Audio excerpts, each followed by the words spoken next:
ती पुण्याच्या पोलीस आयुक्तांना भेटायला गेली होती की माझ्यातर्फे विशेष सरकारी वकील म्हणून माझी म्हणजे तिच्यातर्फे माझी नेमणूक करावी असं तिचं म्हणणं होतं. आणि तेव्हा तिला सांगण्यात आलं की एक दिवस आधीच प्रस्ताव त्यांनी पाठवलेला आहे, त्यामुळे तिला उशीर झाला असं सांगण्यात आलं. मग तेव्हा त्याच्यानंतर मी सुद्धा भेटायला गेलो की या मुलीची अशी इच्छा आहे, तिने तुम्हाला पत्र दिलेलं आहे. तर हा प्रस्ताव पाठवणं ही एक साधी प्रक्रिया आहे आणि तो प्रस्ताव पाठवला म्हणजे ते काही फायनल डिसिजन आहे असं त्याचा अर्थ होत नाही. त्यामुळे तुम्ही आणखी एक प्रस्ताव पाठवा अशी माझी त्यांना विनंती होती. त्यांनी ते केलं की नाही मला माहिती नाही. त्यानंतर कायद्यानुसार विधी आणि न्याय विभाग हे ठरवत असतात, तर हे पत्र तिने दिलेलं आहे 20 तारखेला. या पत्रातून तिने मागणी केलेली आहे की ॲडव्होकेट असीम सरोदे यांची विशेष सरकारी वकील म्हणून नियुक्ती झाली पाहिजे. आता इथे जरी माझं नाव असेल तरी पण विषय हा मला व्यापक असा वाटतो की विशेष सरकारी वकील म्हणून नियुक्त करताना जे राजकारण सातत्याने सुरू आहे, विशिष्टच काही लोकांना नेमणूक केली जात आहे, ते अत्यंत चुकीचं आहे. त्या त्या विषयातले तज्ज्ञ असलेले लोक त्यांना त्या त्या विषयाच्या संदर्भात नेमलं पाहिजे, असं खरं तर व्हायला पाहिजे. महाराष्ट्रातल्या वेगवेगळ्या लोकांना नेमलं पाहिजे.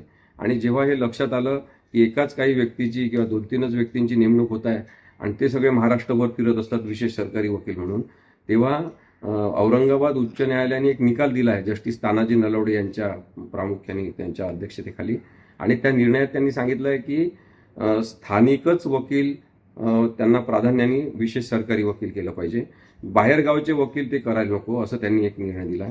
दुसरं जगजित सिंगचं जजमेंट आहे सुप्रीम कोर्टचं. हे त्याच्यामध्ये जगजित सिंगच्या जजमेंटमध्ये सांगितलं आहे की व्हिक्टीमला मूलभूत हक्क आहे स्वतःच्या पसंतीचे वकील नेमण्याचा.